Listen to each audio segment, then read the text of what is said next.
Hello,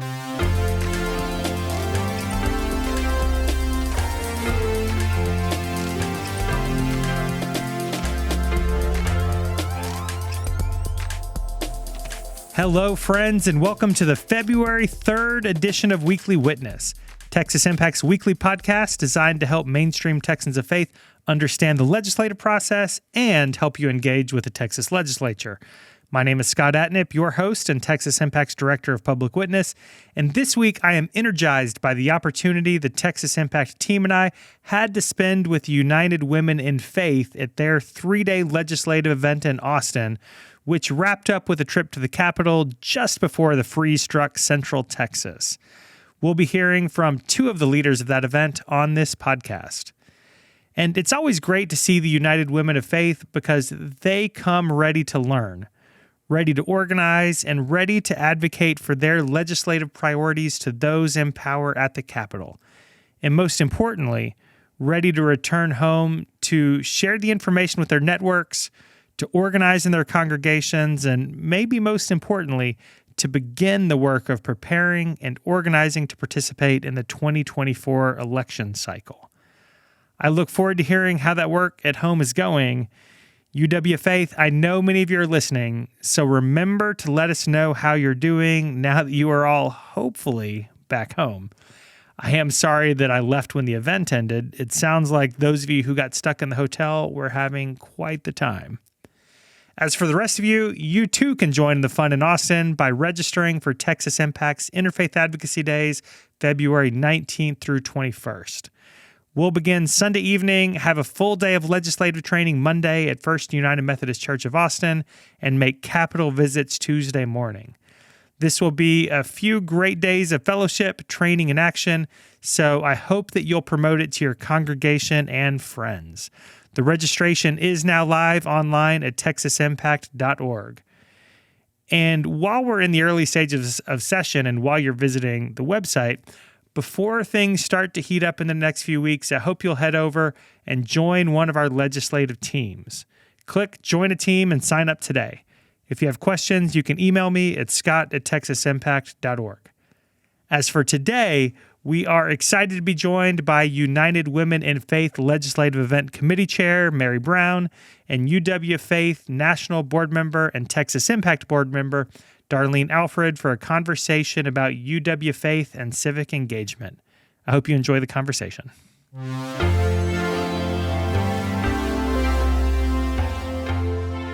Joining us for today's conversation are two of my favorite humans here in town in lovely Austin for the United Women in Faith Legislative Event. We have with us the event chair, Mary Brown from Jacksonville, Texas. Mary, thanks for joining us. Thank you. Also, one of the National United Women in Faith board members and also a Texas Impact board member, so we'll all be nice to her. We have with us, back on the program, Darlene Alfred. Darlene, thanks for joining us. Thank you for having me, Scott. And I am so excited to have you both here. This is one of my favorite events of the year. United Women in Faith are an inspiration, so thank y'all. Thanks for all you do.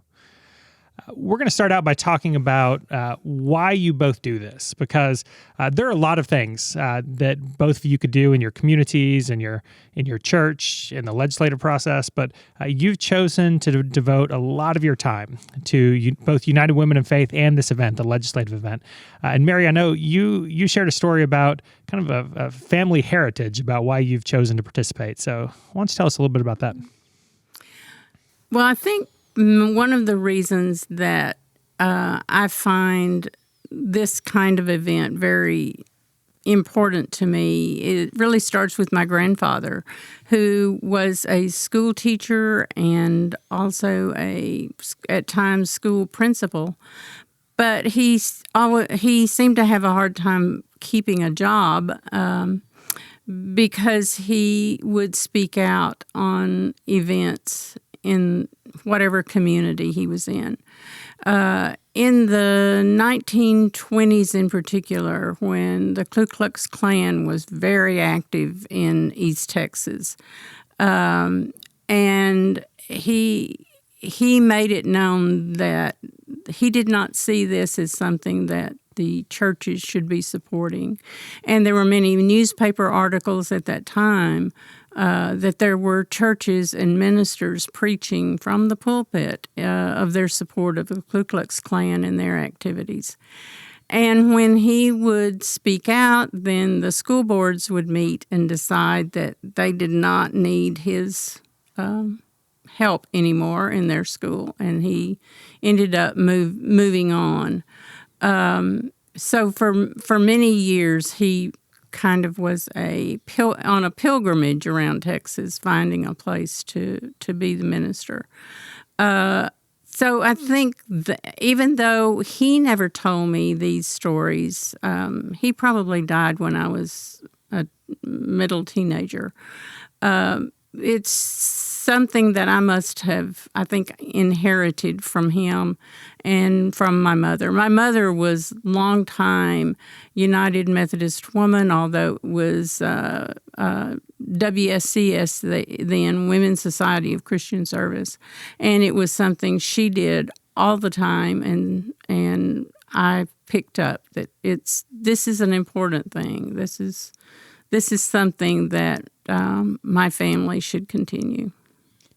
And so how do you see your work with United Women in Faith continuing that legacy? Because part of it is a straight legacy from my mother and her involvement in WSCS, United Methodist Women, and through the church, but also speaking at this particular event where we come and learn about things that are coming up in the legislature. We talk about blending policy, lobbying, politics with our Christian faith. Seems to be actually what my grandfather was doing, even though he probably wouldn't have said that was what he was doing.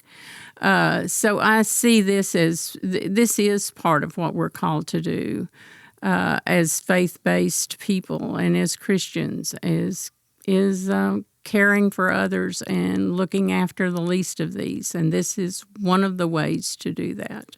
All right, Darlene, you've also been a long-time leader both in this legislative event, but also on the Texas Impact Board, national leadership for United Women in Faith.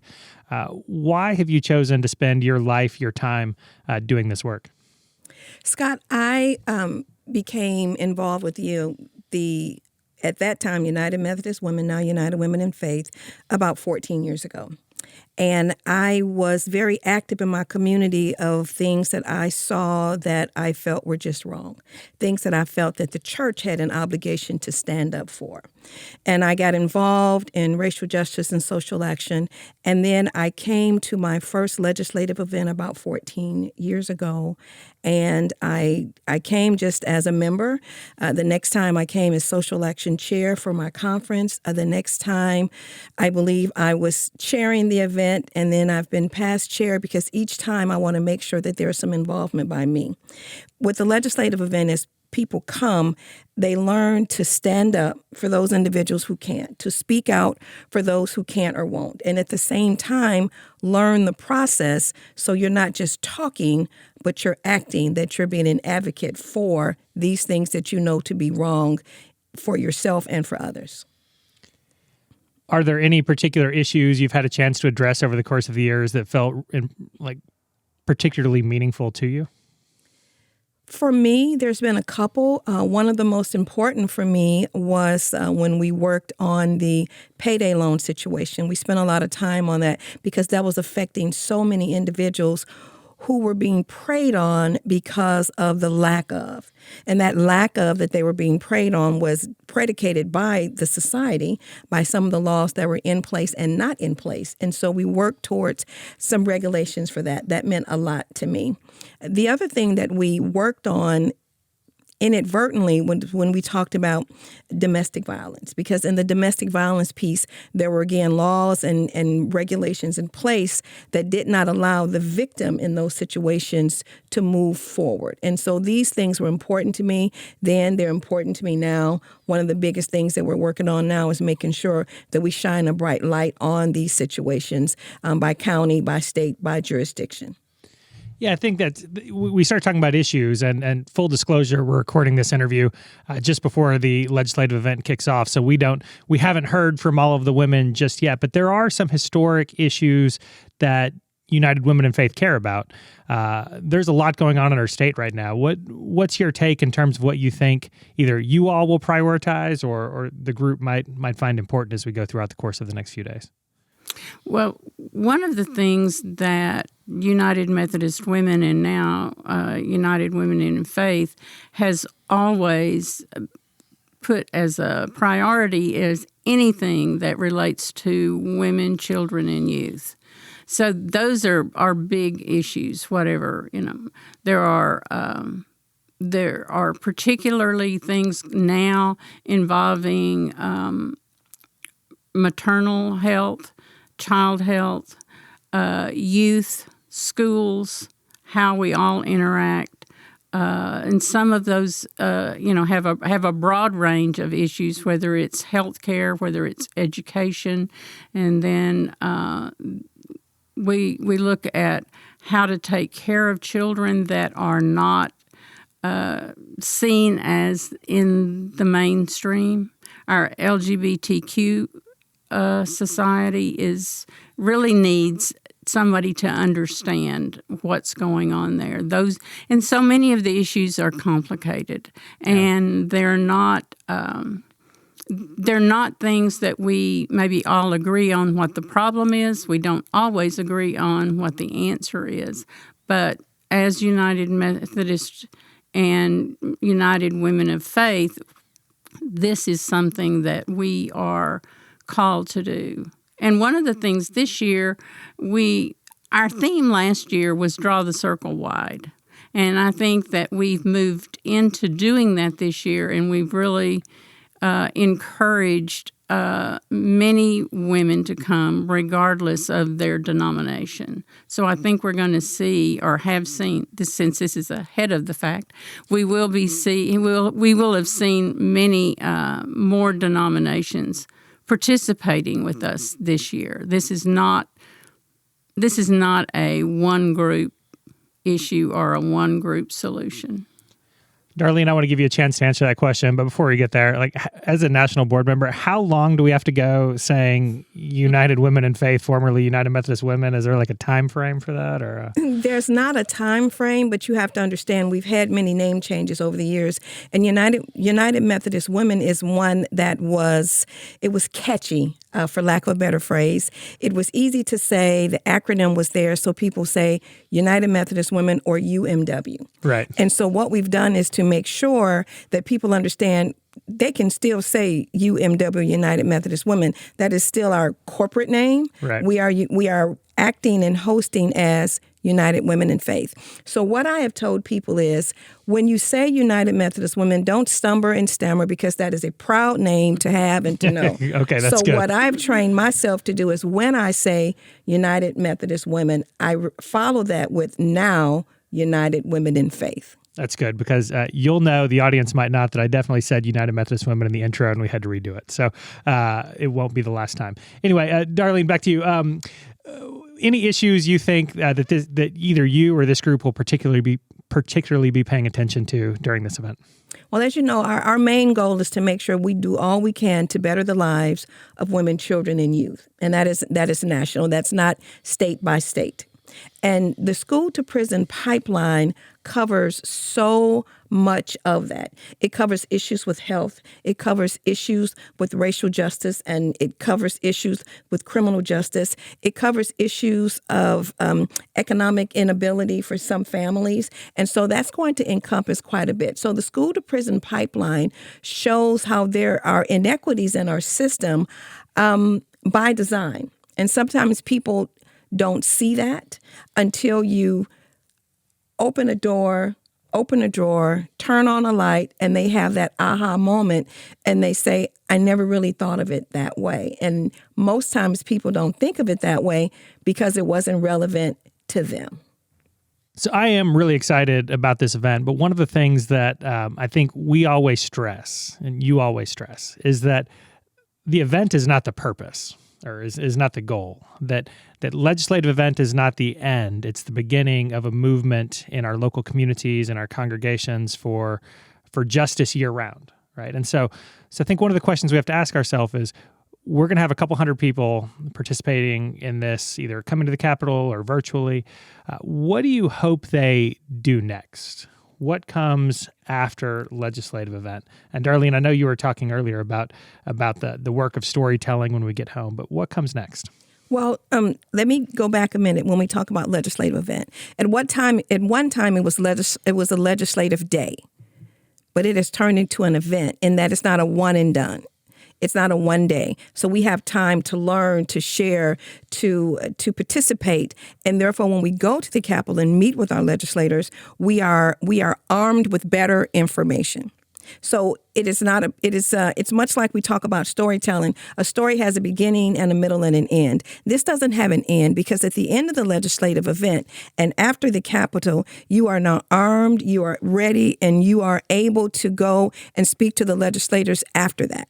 We're speaking to the legislators in Austin, but you may have to go and speak to your county representatives, your city representatives, things like that, because laws that go into effect from a national level or from our legislators in Austin, sometimes they take a little time before they trickle down and affect the everyday person. But laws that go into effect in your county, in your region, they can be put in place today and be in effect tomorrow and change your life, and there's nothing that you can do about it. So we want to make sure that we understand the connection of those two, and we want to understand that when we leave there, we are now bound and determined to continue to go and tell that story over and over and over again without an ending, but an invite or a question to say, what's next? I think what's next, and you focused a lot on, we have our story to tell to representatives at every level of government, and I think that's important. But Mary, I think a lot of the people who come to this event also have a story to tell back in their own communities, to their congregation and United Women in Faith or other groups back home too, right? Right. That's one of the things that we hope happens. And I think that's one of the things I got from the years that I've been coming to this event, is that you do go back, you talk to your local group, maybe the group in your church, maybe the group that you play games with, or the people you see in a variety of things. And some people may be participating in political organizations where they can help guide that in a different way. But I think it is really important for us to go back home with something. And one of the things that I think has made a difference to me over the years is I now actually do know where my district offices are, right, which I did not know early on, and do know that getting to know people in the district office is important, and you can express yourself. We've also had, I'm thinking that you've called them engagement groups, that means we have been able to meet and keep up with people in our district, representatives district or senatorial district, and get together and have a common, share ideas and come up with ideas and move on together. Having another little group helps. Mary gets bonus points for plugging one of the Texas Impact programs, so everyone should go to texasimpact.org and join a legislative engagement group. One of the things, I'll add to this conversation, is a lot of people who attend this event don't consider themselves experts, and that's fair, right? Like, you're not professional lobbyists and those kinds of things, but I think by virtue of the fact that you have spent a couple of days coming to the Capitol and learning all of the things and hearing from experts and visiting your legislator, you are way more plugged in than probably 95% of the people back home, right? So I think it gives you standing to be able to go home and say, I've learned these things. Here's some great information. Here are some things I recommend that we do together. Are there any other things, like specific checklists, that you hope people will check off when they go back to their own communities? Well, Mary said something about knowing where your local offices are. This gives the individuals knowledge and names of who their representatives are. Even though they're meeting them in their Austin office, there's a local office right close to them somewhere so they can know that information. They can identify and find what things that individual has voted on in the past to see what type of history that they've had on how they voted. And you can have questions for them on, you voted this way in the past, this is coming up in the future. I'd like to talk to you about that and hopefully get you to see it from another viewpoint. You also have an opportunity, as Mary said, to engage with individuals in your community. And it may be that they think of themselves right now as saying, well, I'm not very political. And you say, well, it's not really political. It's advocacy. It's standing up for those individuals who are in need of help. And for the United Women in Faith, that is our purpose. That is who we are, to help others in need and anything that we can do to help better the lives for women, children, and youth. Anything to add as we return home, Mary? I think that Darlene really sums it up really, really well, is that we know there are things that need to be done. There are people who need us, and Legislative Event gives us lots of information, lots of help, lots of ways and places to go to help people.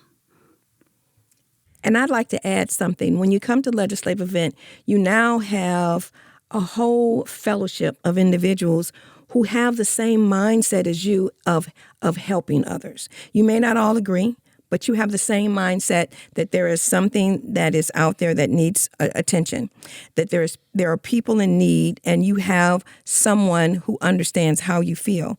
And because you meet people maybe who you didn't know were across the street, across the block, across the community as you, who now you can work together in community and fellowship. And so I tell people all the time, you don't have to do it alone. And because the pandemic put everyone in a position to where they got to the point where they weren't always doing something in person, to remind us the church was not closed then and it's not closed now. The United Women in Faith was not closed then and we are not closed now. Good word. I'm going to add one to the conversation because I know you'll both agree. We just haven't thought about it yet. But it's time now, probably this summer, like as soon as the legislature ends in May, to start thinking about election 2023 and ensuring that we're participating in the election infrastructure. I know sometimes we talk about that in the odd number years when we show up at Legislative Event the even number years in January 2024. But by that time, it's kind of too late for United Women in Faith to really organize and find election workers and do all the things we need to do for the March 2024 primaries. And so one of the things we'll talk about is start thinking now about making plans for what you and your groups are going to do in 2024, right? Exactly.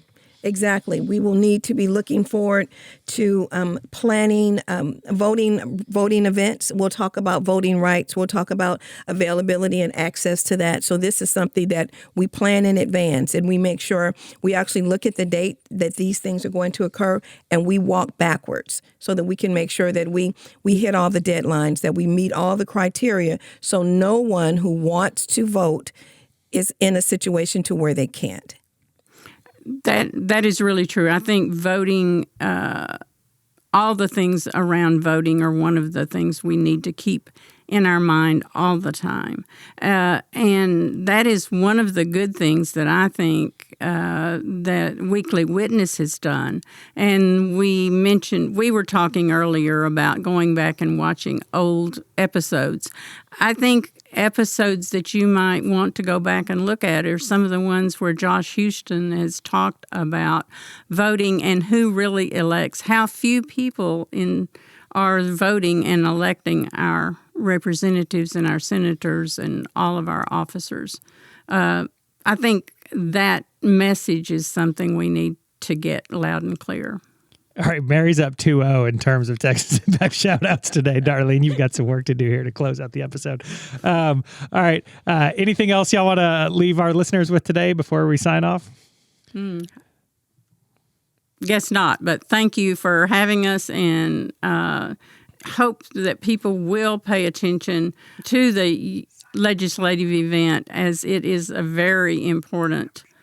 It's an important way to move on and learn and keep up with what's going on with politics in Texas. Appreciate that. I think one thing I will say is that the United Women in Faith have a great partner in Texas Impact. They have been with us every step of the way.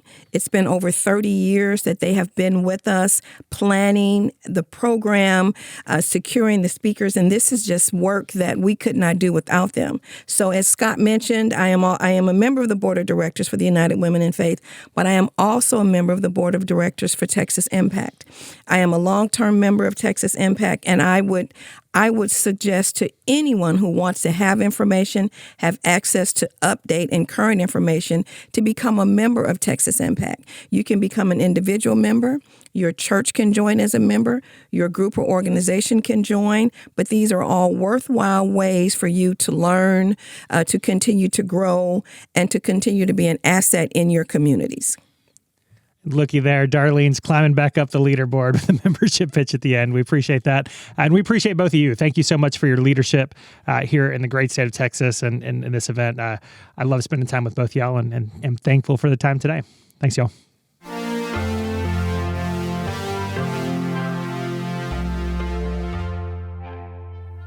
Thank you to Mary Brown and Darlene Alfred for joining us today, and thank you for tuning in.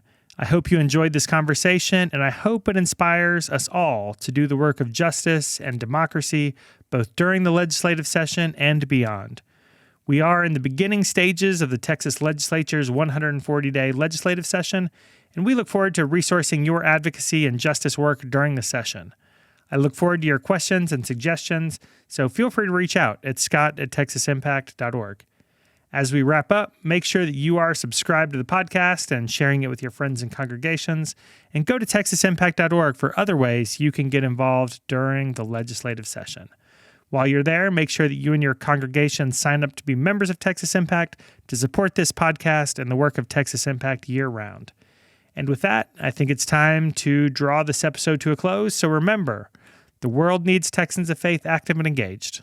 So let's get to work.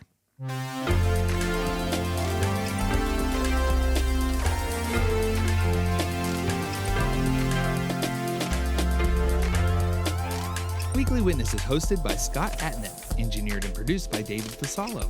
Our executive producer is B. Moorhead. The opinions expressed on Weekly Witness are those of Texas Impact and our guests, and do not necessarily reflect the views of our sponsors.